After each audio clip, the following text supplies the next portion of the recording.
अष्टमी की जिसका मैं पूरे साल इंतजार करती हूँ और आप भी करते हैं, क्योंकि आपको बता दूं कि ये एक ऐसी अष्टमी है जो जीवन में सब कुछ दे सकती है। राधा अष्टमी से जीवन के ये 16 दिन आपकी जिंदगी के अंदर सब कुछ लेकर आते हैं। राधा अष्टमी की बात की जाए तो इस बार 30 अगस्त शनिवार को है। राधा अष्टमी पर राधा रानी आएंगी आपके घर। बस मेरी ये बात मान लीजिए, 15 मिनट 5 मिनट मुझे ध्यान से सुन लीजिए और अपने जीवन में परिवर्तन लेके लेके। जन्माष्टमी के पूरे 15 दिन बाद व्रज में रावल गांव में राधा जी का जन्म हुआ। कहते हैं जो राधा अष्टमी का व्रत नहीं रखता उसे जन्माष्टमी के व्रत का भी फल नहीं मिलता। सोचिए कितनी बड़ी बात है। भाद्रपद के शुक्ल पक्ष की अष्टमी तिथि को राधा अष्टमी व्रत रखा जाता है। और क्या प्यार है ना। कृष्ण जी भी अष्टमी पर पैदा हुए, राधा जी भी अष्टमी पर पैदा हुई। पुराणों में राधा रुक्मणी को, राधा जी भी अष्टमी पर पैदा हुई। पुराणों में राधा रुक्मणी को एक ही माना जाता है। जो लोग राधा अष्टमी के दिन राधा की उपासना करते हैं उनके घर में धन संपदा सदा भरी रहती है और श्री कृष्ण भगवान का आशीर्वाद उन्हें मिलता है। राधा अष्टमी के दिन महालक्ष्मी के व्रत की आरंभ होता है। महालक्ष्मी का व्रत भी आरंभ होता है, इसे धागों वाला व्रत भी कहते हैं। धार्मिक पुराणों के अनुसार, मान्यताओं के अनुसार राधा जी लक्ष्मी जी का ही स्वरूप मानी जाती हैं। अब राधा लक्ष्मी माँ सब एक ही हैं, नाम अलग अलग हैं और इन्होंने अलग अलग रूप और अलग अलग नामों से अलग अलग लीलाएं की हैं। ब्रज में, बरसाने के क्षेत्रों में इन दिनों में विशेष रूप से उल्लास रहता है, मतलब एक जोश रहता है और बड़े परंपराओं के साथ ये 16 दिन का त्योहार मनाया जाता है। लाडली जी को भाव के साथ उनकी जन्मदिन की तैयारी की जाती है। राधा रानी सभी प्रकार के फल देने में समर्थ है। राधा अष्टमी वाले दिन शुभ तारीख और समय जान लीजिए। आप सोचिए राधा अष्टमी पर स्वयं श्री कृष्ण भगवान कितने प्रसन्न होंगे। 30 अगस्त की रात को 10:46 से भाद्रपद का महा जो है वो शुरू शुक्ल पक्ष के में अष्टमी तिथि मनाई जाएगी और 31 अगस्त देर रात 12 बजे तक। इस तरह से अगर हम कहें कि राधा अष्टमी जो है, कई लोग आपको 31 अगस्त को मनाते हुए दिखाई देंगे तो कई लोग 30 अगस्त को मनाते हुए दिखाई देंगे। आपके देश काल और स्थितियों के अनुसार जैसे भी आपकी राधा अष्टमी मनाई जा रही है आप वैसे मनाएं। और 2 मिनट का उपाय जिंदगी बदल जाए में 30 या 31 की जो कंफ्यूजन है वो मैं आपके साथ शेयर कर लूंगी।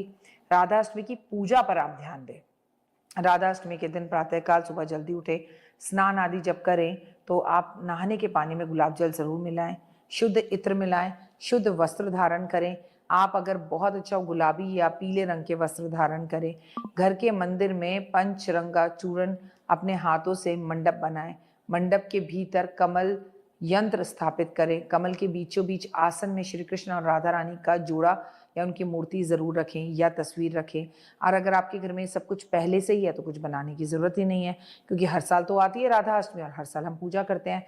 राधा रानी और कृष्ण जी की प्रतिमा को पंचामृत से स्नान कराएं। अगर प्रतिमा नहीं है, मूर्ति है, तो सिर्फ छिड़काव कर दें उनके आगे, केवल घी की जोत जला सकते हैं। राधा रानी भगवान श्री कृष्ण की उपासना करें, साथ में उन्हें कई तरह के भोग जो है वो समर्पित करें। दीप फल फूल फल अर्पित करें। इस दौरान राधा चालीसा का पाठ करें, व्रत का संकल्प करें। अब व्रत 16 दिन के लिए रख रहे हो या व्रत केवल आज के लिए रख रहे हो, ये भी क्लियर कर लीजिए। राधा अष्टमी में भूल कर भी नहीं करने चाहिए कुछ काम। राधे राधे का नाम जाप तो जरूर करना चाहिए।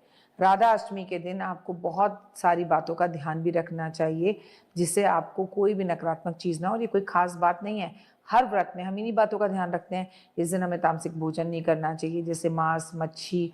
और आप कर भी कैसे सकते हैं, आपको पता है चतुर्मास चल रहा है, शराब का सेवन नहीं करना चाहिए। अगर ऐसे में हम ये चीजें करते हैं तो हमारी पूजा अधूरी रह जाती है। साथ ही किसी प्रकार की गलत बुराइयां करने से बचना चाहिए, गलत कार्य करने से, गलत विचारों से बचना चाहिए।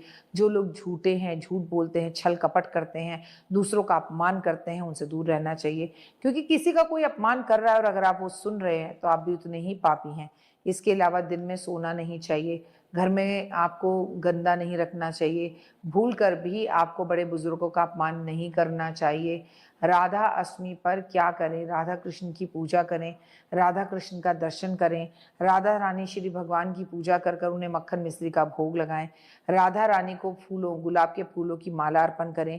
राधा रानी को श्री रबड़ी का भोग बहुत पसंद है, तो उन्हें राधा रानी को रबड़ी का घर में दूध की ताज़ी ताज़ी रबड़ी बनाकर, गाय के दूध की रबड़ी बनाकर उन्हें भोग लगाना चाहिए। राधे राधे राधे रानी मंत्र का जाप पूरा दिन करना चाहिए। राधा रानी की एक तस्वीर श्री कृष्ण भगवान को तोहफे में या गिफ्ट में ज़रूर देनी चाहिए, इससे बहुत लाभ होता है। गौशाला ज़रूर जाना चाहिए, गाय की सेवा ज़रूर करनी चाहिए, गाय की पूजा करनी चाहिए, गाय की परिक्रमा करनी चाहिए। और इस दिन 16 धागों की पूजा भी होती है, तो 16 धागों में 16 गांठ बांधकर लोग अपने हाथ में बांधते हैं। कई दिशा देश काल में अलग अलग होता है और 16 दिन तक इसे अपने हाथ में बांधे रहते हैं, लेकिन इसका बहुत ध्यान रखना होता है कि धागे कहीं गिरे ना, ये धागे खराब ना हो, इन छोटी छोटी चीज़ों का ध्यान रखना होता है। और सबसे बड़ी बात यह है कि राधा अष्टमी पर हम महालक्ष्मी की पूजा भी ज़रूर करते हैं, लेकिन हम नहीं भूल सकते कि आज दिन है शनिवार का, तो शनिवार वाले दिन हमें कर्मों के देवता शनिदेव की पूजा करनी है और हमें ज़रूर महादेव पर भी इत्र अर्पण करना है।